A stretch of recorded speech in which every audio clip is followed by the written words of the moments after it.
I was 16 when I fell in love with a girl who almost killed me.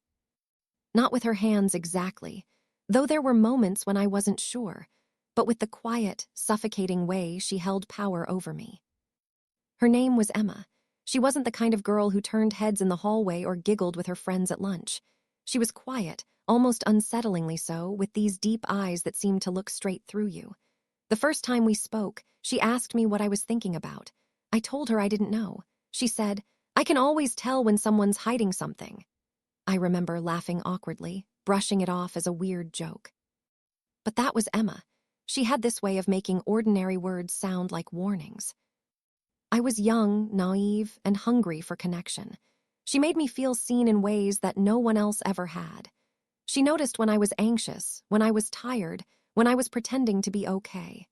For a 16-year-old who never felt understood, that kind of attention felt like love. At first, she was tender. She'd text me late into the night, saying things like, "You're the only one who makes me feel alive."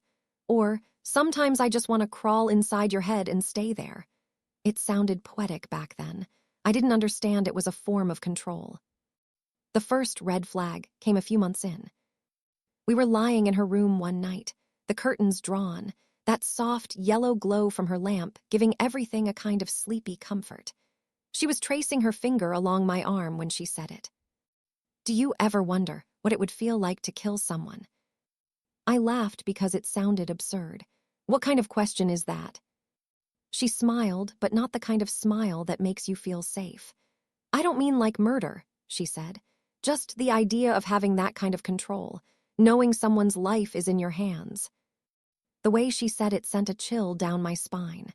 But I was 16, and she was beautiful, and when you're that young, you mistake fascination for depth. I thought she was just dark and misunderstood, like those girls in the movies who write poetry in empty notebooks. I told myself it was harmless curiosity. But it was. Over time, she became more possessive. She hated when I talked to other girls, even classmates. If I didn't text her back quickly, she'd go silent for hours, then reappear saying things like, "I imagined you were dead." It made me cry. Once, she got mad because I smiled at a waitress who brought us food. When I tried to explain that it was just politeness, she stared at me with this strange calm and said, "I could hurt you, you know. I could do something bad and you'd never see it coming." It was half a joke, or so I told myself, but her voice didn't tremble when she said it. She wasn't teasing.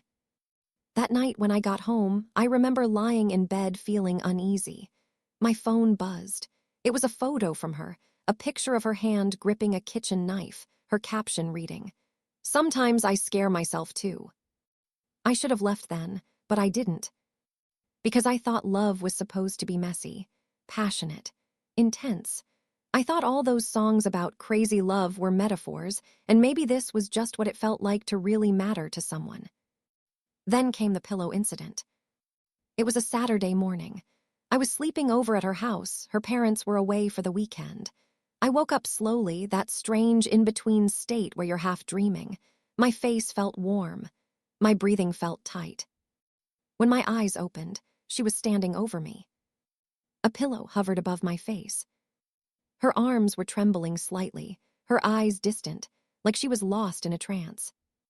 "Emma," I croaked. She blinked, then dropped the pillow and sat on the edge of the bed, staring at the floor. "Sorry," she whispered. "I was just wondering what it would feel like." I didn't know what to say.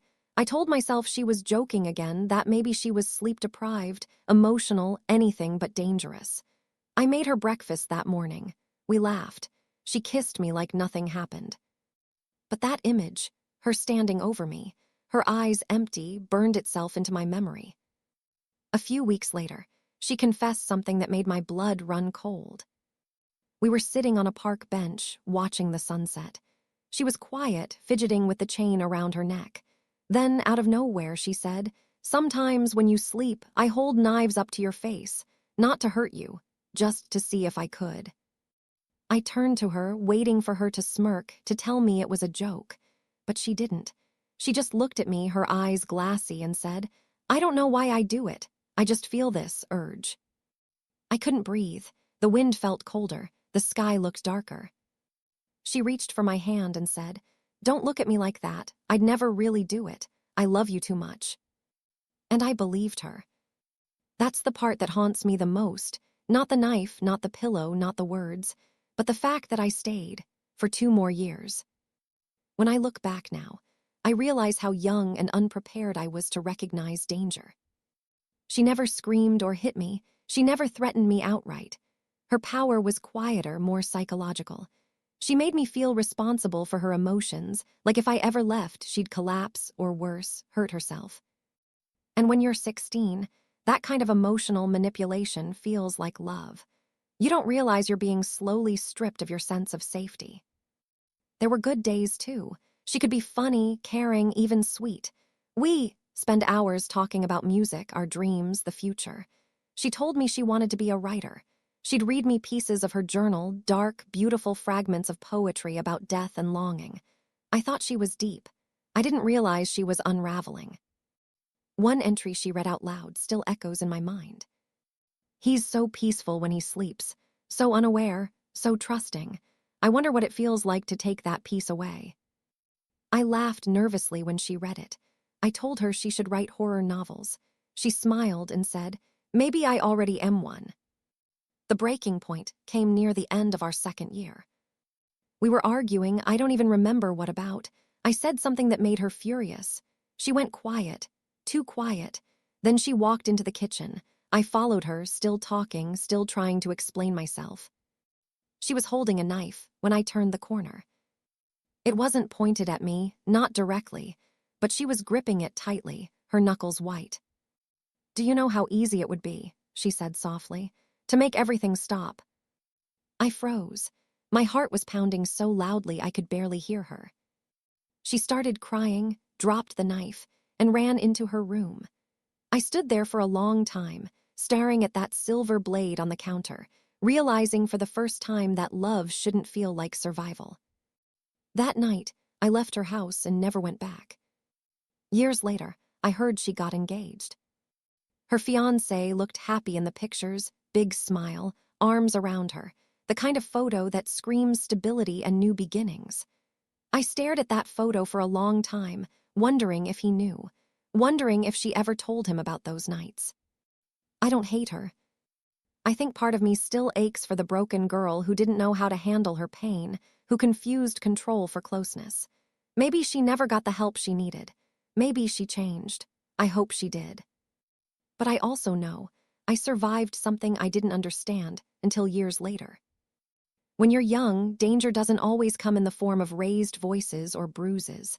Sometimes it comes wrapped in affection, soft hands, tender words, quiet apologies. It comes in the form of someone whispering, "I'd never hurt you," right after they almost did. And you believe them because you want to. Because the idea of being unloved feels scarier than the idea of being unsafe. If I could go back and talk to my 16-year-old self, I'd tell him this. Love should never make you question your safety.